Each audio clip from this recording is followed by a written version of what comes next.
Salam bahagia, kami kelompok 1 dari mata kuliah MII. Pada kesempatan kali ini, kami melakukan implementasi sistem informasi pada UMKM Fotokopi Rahma dengan tujuan membantu menyelesaikan permasalahan yang dihadapi melalui pemanfaatan teknologi informasi. Sebelumnya, biarkan kami perkenalan dulu. Saya Azril Syefa Antoni dengan NIM akhir 158. Saya Yusuf Sari Putra dengan NIM akhir 153. Saya Salabi Saita Wibowo dengan NIM akhir 141. Saya Muhammad Habib Fawas dengan NIM akhir 128. Saya Farel Januar Pratama dengan NIM akhir 127. Saya Dimas Ayes Nugraha dengan NIM akhir 132. Selamat siang Mas.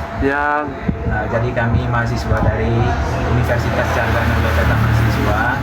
Pada kesempatan ini kami ingin mewawancarai terkait usaha Bapak. Langsung saja kepada teman saya untuk berbicara. Sejak kapan usaha fotokopi ini mulai berjalan? Terus inspirasi Mas untuk membuka usaha fotokopi ini tuh apa? Terus karyawannya itu yang operasional saat ini tuh ada berapa? Untuk fotokopi itu mulai dari sekitar akhir 2015 atau awal 2016 antara segitu. Saya lupa pastinya kapan. Untuk inspirasi itu karena ownernya itu dimodalkan oleh ayahnya. Ownernya itu tidak masuk kuliah. Habis itu dimodalkan oleh ayahnya buat fotokopi. Gitu. Untuk pegawai untuk cabang sini 1 dan cabang undangan 1. Terus ada nggak produk atau layanan yang tersedia di sini selain jasa fotokopi? Ada untuk jasa desain artikel, buat desain stiker, banner, poster, dan untuk layanan mungkin sekarang baru melalui by WA, WhatsApp, chat, print. Berapa rata-rata pelanggan yang datang tiap harinya? Paling 50-100, kurang lebih ya. Oke, pertanyaan selanjutnya ya Mas. Iya Mas. Itu saat ini bagaimana Masnya mencatat setiap transaksi penjualan yang terjadi? Untuk pencatatan tuh kurang ada, cuman kalau untuk restock itu biasanya kalau barang sudah mulai habis baru restock, dan ada juga restock rutin bulanan. Pertanyaan selanjutnya, bagaimana cara Masnya mengetahui total pendapatan dan keuntungan di akhir hari? Di akhir hari itu yang lebih tahu ownernya, karena kami sini cuma kadang menyetorkan dan Tapi ada catatannya itu. kurang tahu juga, itu sebenarnya tidak ada catatan. Oke, yang selanjutnya, apakah pernah terjadi selisih atau kesalahan dalam perhitungan keuangan?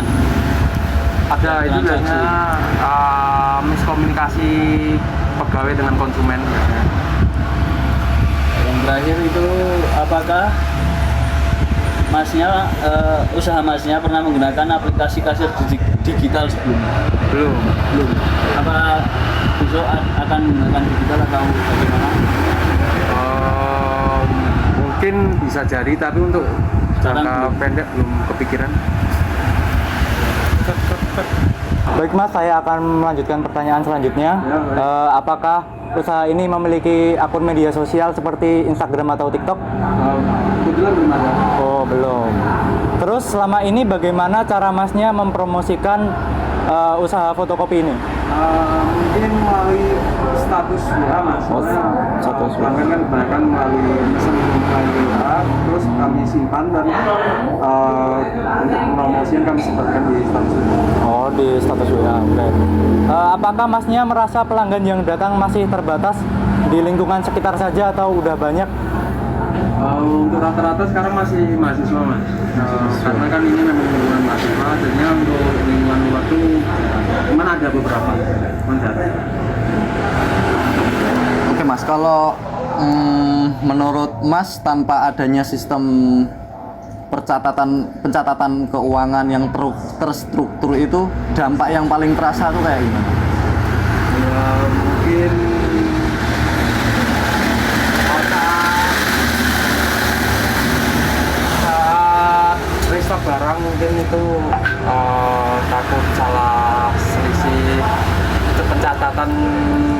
keluar masuk keuangan kan juga ada catatannya kecil-kecilan.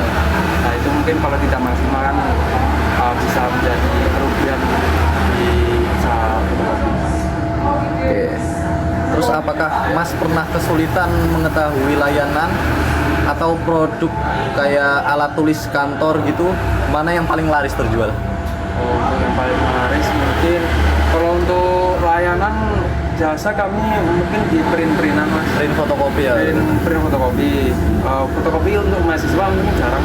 Cuma kalau print-printan itu hampir setiap jam setiap menit. Oh pasti ya? Pasti. Untuk ATK paling lebih ke pulpen dan buku.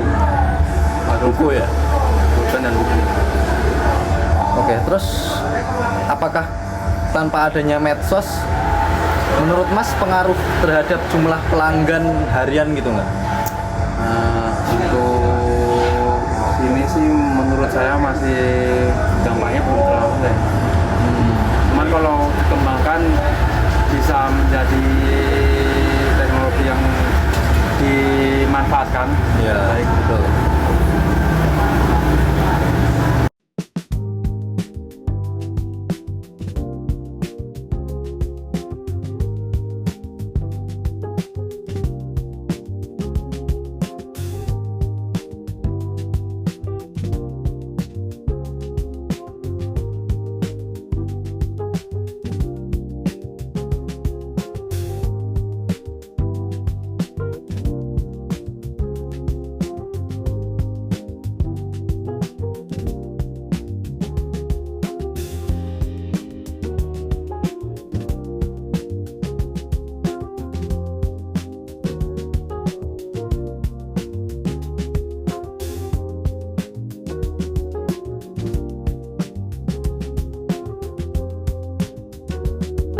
Selanjutnya untuk pelatihan dan pendampingan nih Mas. Bagaimana kesan Masnya setelah dibuatkan akun media sosial untuk usaha ini? Mungkin kami akan fokus untuk memanfaatkan akun media sosial tersebut agar penjualan dan pemesanan jasa meningkat. Oke, terus apakah cara menggunakan akun Instagram terasa mudah dipahami bagi Masnya? Agak mudah. Agak mudah ya Mas. Oke. Terus selanjutnya nih, bagian mana yang masih terasa membingungkan saat belajar mengelola akun tersebut? Mungkin untuk pembuatan konten-konten Mas. Konten-konten. Ya. Oke. Ntar konten-konten pengiklanan. Selanjutnya, apakah Masnya sudah bisa mengunggah postingan atau membalas pesan pelanggan secara mandiri dari Instagram tersebut? Bisa ya Mas? Bisa. Oke. Baik Mas, ini untuk pertanyaan selanjutnya. Jadi kira-kira manfaat apa yang Mas rasakan setelah adanya pendampingan dari kami terkait promosi melalui media sosial, yaitu Instagram? Mungkin manfaatnya itu Mas, peningkatan penjualan dan pemesanan jasa kami. Baik, ini juga untuk pertanyaan selanjutnya. Apakah akun media sosial yang dibuat akan terus digunakan ke depannya oleh Mas? Insya Allah bakal saya gunakan sebisa mungkin dan sebaik mungkin. Apakah Mas bersedia merekomendasikan penggunaan media sosial untuk promosi kepada pelaku UMKM lain? Gimana? Apakah Mas bersedia untuk merekomendasikan penggunaan promosi melalui media sosial kepada UMKM lain? Mungkin bisa untuk merekomendasikan, soalnya inovasi yang bagus. Iya. Baik, itu saja pertanyaan dari kami. Terima kasih atas kesediaan waktunya. Sekian video observasi dari kelompok kami, kurang lebihnya mohon maaf. Salam dan bahagia.